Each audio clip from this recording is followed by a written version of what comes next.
Welcome welcome to this video. और आज हम फिर से कॉम्प्लेक्स नंबर्स पढ़ने जा रहे हैं, ठीक है ना। और कॉम्प्लेक्स नंबर्स में polar form of complex numbers, this what you gonna study, ठीक है। सो हम टॉपिक पढ़ने जा रहे हैं polar form of complex numbers, ठीक है ना। Polar form of complex numbers. So polar form का अर्थ क्या होता है? Polar form. Okay. So a complex, first of all, to understand this, मैं एक एग्जांपल देने जा रहा हूँ, ठीक है ना। एग्जांपल पहले दूंगा, ठीक है ना। सो लेट्स से हमारे पास में एक कॉम्प्लेक्स नंबर है z which is 3 + 4i, ठीक है ना। एक कॉम्प्लेक्स नंबर है। इसका अर्थ क्या होता है? अगर हम इसको आर्गन डायग्राम और कॉम्प्लेक्स प्लेन पर, ठीक है ना, इसको फर्स्ट ऑफ ऑल प्लॉट करते हैं, ठीक है ना, कॉम्प्लेक्स प्लेन पर, तो कैसा इसका अर्थ क्या होता है? कैसा बनेगा? 1 2 3 और 1 2 3 4 यहाँ पर, ठीक है ना। ये है this point is what 3 + 4i। ये पॉइंट क्या हो गया? 3 + 4i। लेट्स से हम इसे वेक्टर के फॉर्म में लिखना चाहते हैं, ठीक है ना, Argand diagram. Then this is the vector representing 3 + 4i, ठीक है ना।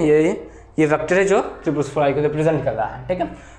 तो हम इसे कैसे प्लॉट किया? तो हमने this means we need to go 3 in this direction and then 4 in this direction. 3 हम इस डायरेक्शन में जाएंगे और 4 हम अबव, ठीक है ना, अपवर्ड हम 4 यूनिट्स जाएंगे। इसका अर्थ ये होता है, ठीक है ना। तो मैं जाना कहाँ पर है वो अगर हमें दिया गया है ना, तो हम इसे आराम से प्लॉट कर सकते हैं। Where we have to go across it and also vertically, ठीक है ना। हॉरिजॉन्टली भी आपको कैसे जाना है और वर्टिकली भी आपको कैसे जाना है, और वो आपको पता है ना, तब इसे आराम से प्लॉट कर सकते हैं, ठीक है ना। But is there another way? कोई दूसरा तरीका है जिसे आप प्लॉट कर सकते हैं। ऐसे तुम जाओ, ठीक है ना, तो इसके बाद तुम ऐसे जाओ, है ना, उससे हम इसे यहाँ पर प्लॉट कर सकते हैं, ठीक है। दूसरा तरीका कैसे हो सकता है? The first way is actually we know how to move horizontally and vertically, ठीक है ना। और दूसरा वे कौन सा है, ठीक है ना। तो सेकंड वे भी है। सेकंड वे इज अगर तुमको ये एंगल था हो थीटा, ठीक है ना, और इसका मैग्नीट्यूड था, सिंपल। अगर तुम्हें थीटा था लेकिन मैग्नीट्यूड था नहीं है, तो कौन सा होगा? ये एंगल पर ये there are infinite points here, ठीक है ना। यहाँ पे इन्फिनिट पॉइंट्स है ये एंगल पर, ठीक है ना, यहाँ पर, ठीक है ना, ठीक है ना। समझे ना? तो एंगल पर एक्चुअली इन्फिनिट पॉइंट्स है, तो कौन सा भी हो सकता है।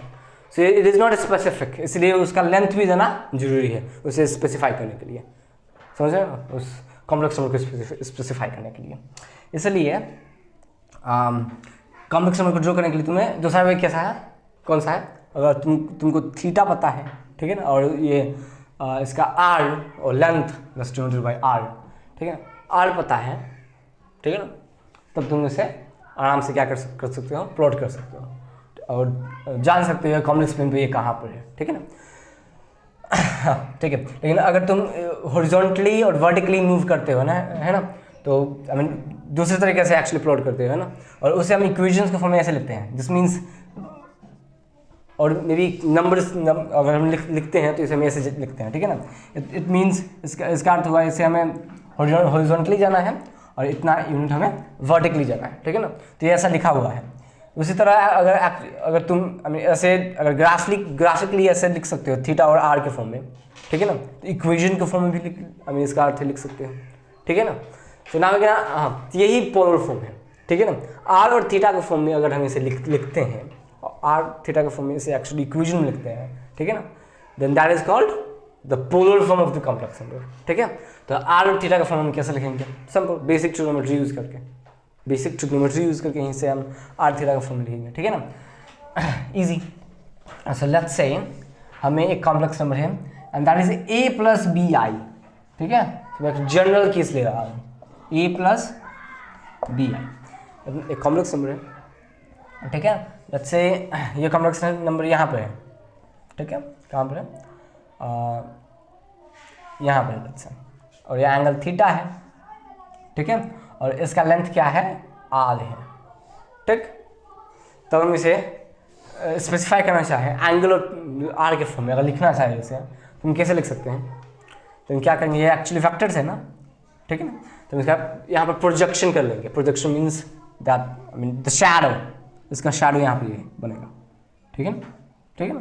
और यहाँ पर भी वाई एक्सिस में भी इसका हम प्रोजेक्शन बना लेंगे, ये प्रोजेक्शन होगा, ये और ये लेंथ और ये लेंथ, इसका क्या होगा प्रोजेक्शन, ठीक है ना। तो हम इसका प्रोजेक्शन बना लेंगे एक्स पर वाई पर, और ये वेक्टर के फॉर्म में है, तो हम इसका लेंथ ये मालूम चला लेंगे और ये मालूम चला लेंगे और दोनों को ऐड कर देंगे, सिंपल, क्योंकि वेक्टर एडिशन है ना, ठीक है ना। वेक्टर एडिशन, ये दोनों वेक्टर्स का ऐड करने पे ये आएगा, ठीक है ना। तो ये let's find out what is this, ये क्या है।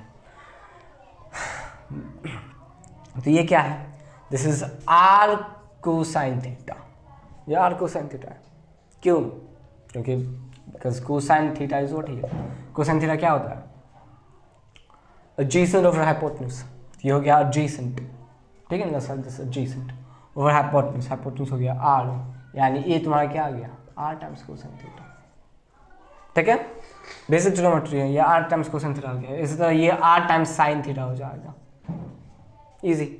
अगर ये यूनिट सर्कल होता, अगर ये लेट्स से ये यूनिट सर्कल होता, यूनिट सर्कल पूछते हो ना, यूनिट लेंथ का, तब ये actually this would be cosine theta, because r is this is 1, unit circle का अर्थ होता है रेडियस 1 है, ठीक है ना। तो ये कोसाइन थीटा होता है और ये साइन थीटा होता है।